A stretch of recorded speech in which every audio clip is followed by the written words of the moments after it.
Bueno, boas noites. Vamos a empezar co... Vamos a empezar, non? Sí. Vamos a empezar co pleno ordinario do día 18 de febreiro de 2026. Entonces, o primeiro punto do orden do día, aprobación se procede a data da sesión anterior. Alguna cuestión para acta? Pasamos a votar. Votos a favor? Apróbase por unanimidade. Bien. Ahora, o segundo punto era a contestación, pero temos antes que votar, tal como diciron todos os grupos, que o manifesto do 8 de marzo que se lea e se aprobe aquí no plenario. Entonces, votamos a ausencia. Votos a favor da ausencia? Moi ben. Bueno, pois, o seguinte punto é o manifesto do 8 de marzo de 2026.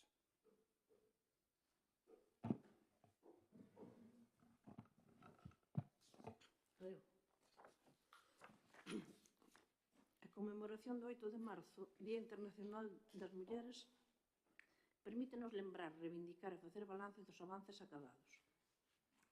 Unha data mundialmente rememorada na que a ONU, desde 2026, une a mulleres e nenas para exixir igualdade real de dereitos e unha xustiza para facer valer, exercer e desfrutar estes dereitos. No municipalismo galego, falar de igualdade significa falar de milleiros de mulleres implicadas ao longo dos anos que deixaron e deixan o mellor do seu talento e da súa capacidade ao servizo da veciñanza con responsabilidade, bo facer e rendición de contas.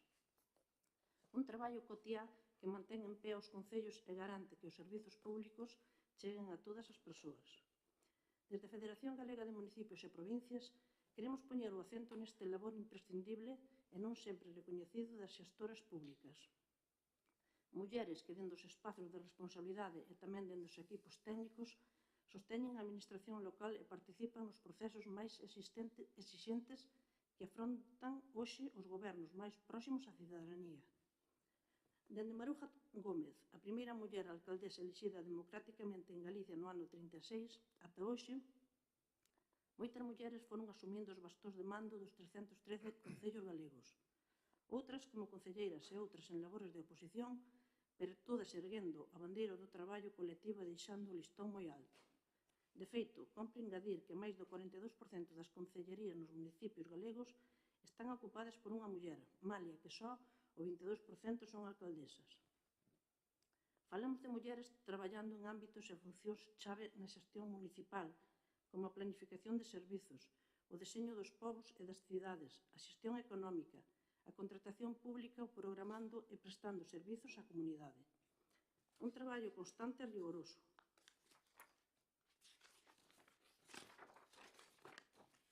Absolutamente esencial para garantir a continuidade, a estabilidade institucional e a mellora de función, mesmo en situacións complexas, como recentemente aconteceu coa pandemia do COVID.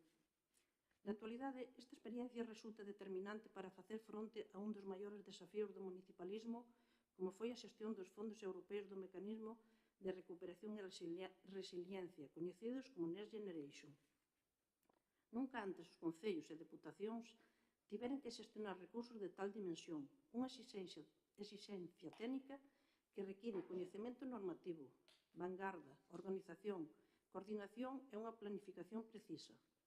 En Galicia, unha parte moi significativa desas responsabilidades recaeu nas mulleres.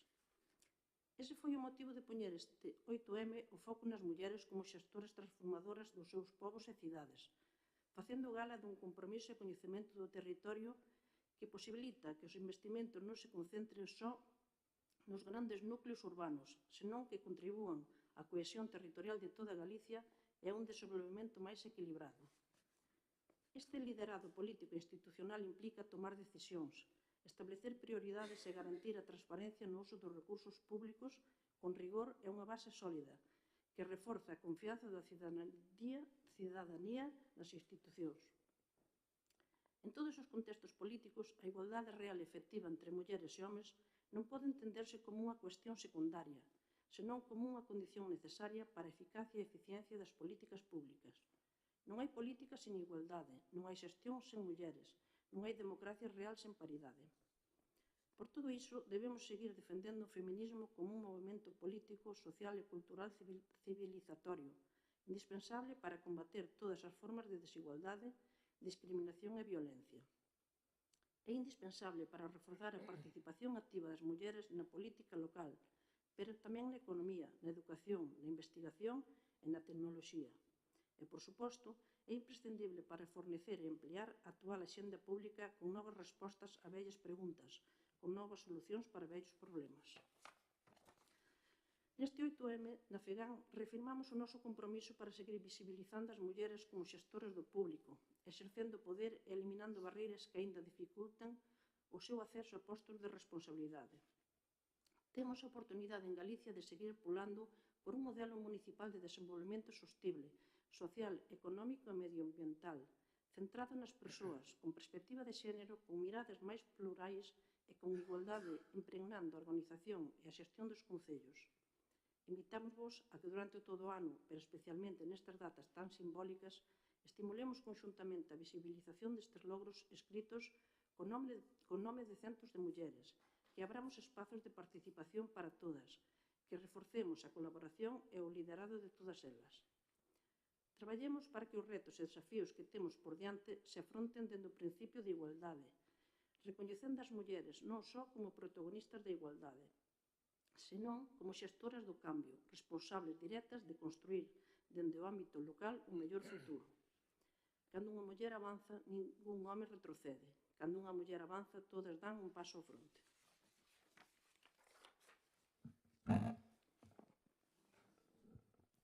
Bueno, tal como acordaron as concellalas dos distintos grupos, é como ven sendo tradicional, que este é o manifesto acordado pola FEGA, por todos os grupos, polo PP, polo PSOE e polo NG, e que tradicionalmente ratificamos aquí, como vos quixestes tamén este ano ratificar.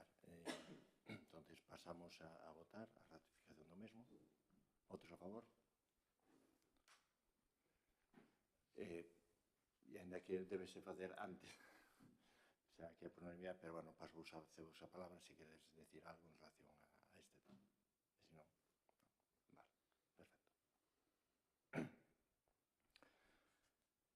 E agora, o seguinte punto é contestación ás preguntas formuladas no pleno anterior.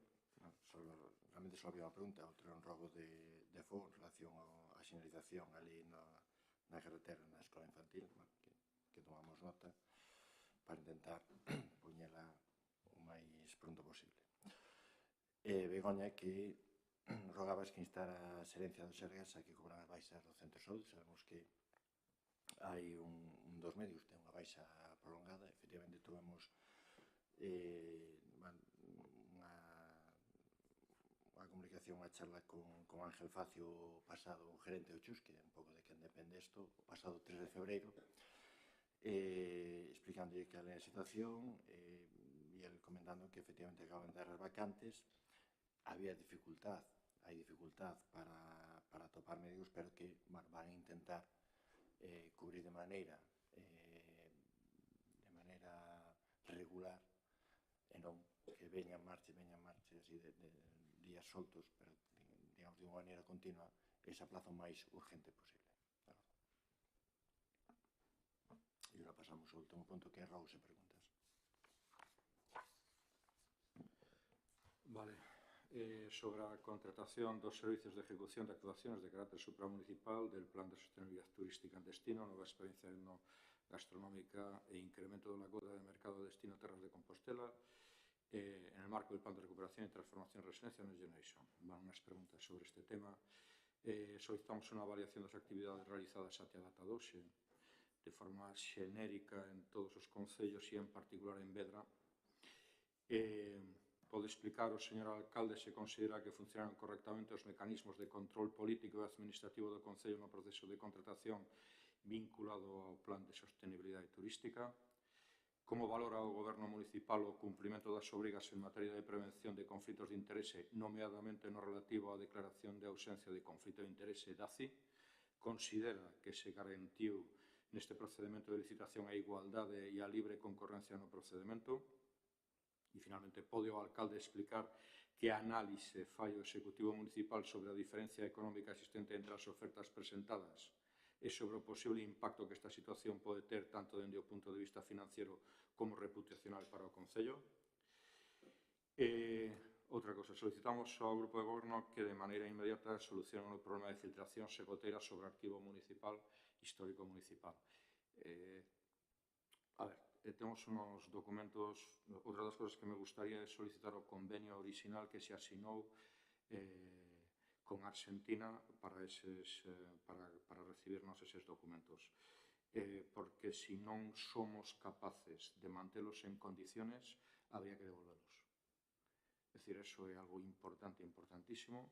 Se non somos capaces de manter ese arquivo en condiciones de uso e en condiciones lóxicas, é preferible devolverlos. Se se teñen que estropear, que se estropeen ali, non aquí. E non pola nosa acción. Sobre o proceso de rehabilitación e cambio de cuberta da nave da DIF en Santa Cruz.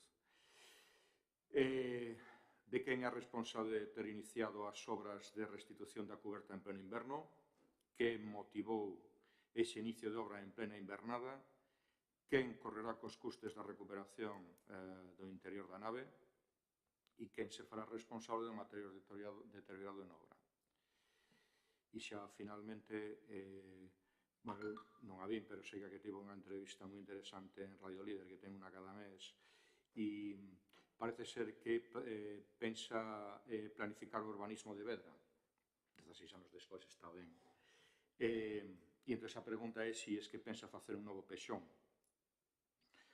porque, solamente como recordatorio, non existe ninguna ferramenta ao noso alcance para realizar unha nova planificación de Vedra que nos seña a través do pexón. E quero entender que cando vostede dice eso públicamente porque vai a reiniciar, vai a promover un novo pexón, vai a tumbar o que temos e promover un novo pexón, senón estaría mentindo.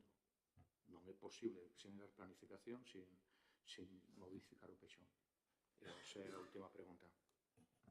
Eu simplemente, en relación ao que falábamos agora da súa reunión co responsable do Sergas, que revisen tamén o das citas médicas. Non pode ser que uns veciños, por ter asignado un médico, xa sabemos como está a sanidade deste país, non é algo que sorprenda, pero se eu reviso a miña primeira cita o 27 de febreiro, unha persoa que ten ese médico que agora é itinerante, ven e vai, a primeira cita que tivo a día de hoxe, ademais revisado hoxe, era o 9 de marzo. Entón, non pode ser que haxa estas diferencias entre veciños. E, ademais, que se ti te pos malo ou necesitas unha medicación, hoxe non pode ser que teñas que agardar o 9 de marzo. O sea, son uns tempos de espera inasumibles. Despois, queixanse dende a Xunta de Galicia e todo o mundo de que están colapsadas as urxencias, pero se o primeiro médico que temos é o día 9, xa o 27 xa é unha barbaridade, pero o 9 de marzo é inasumible.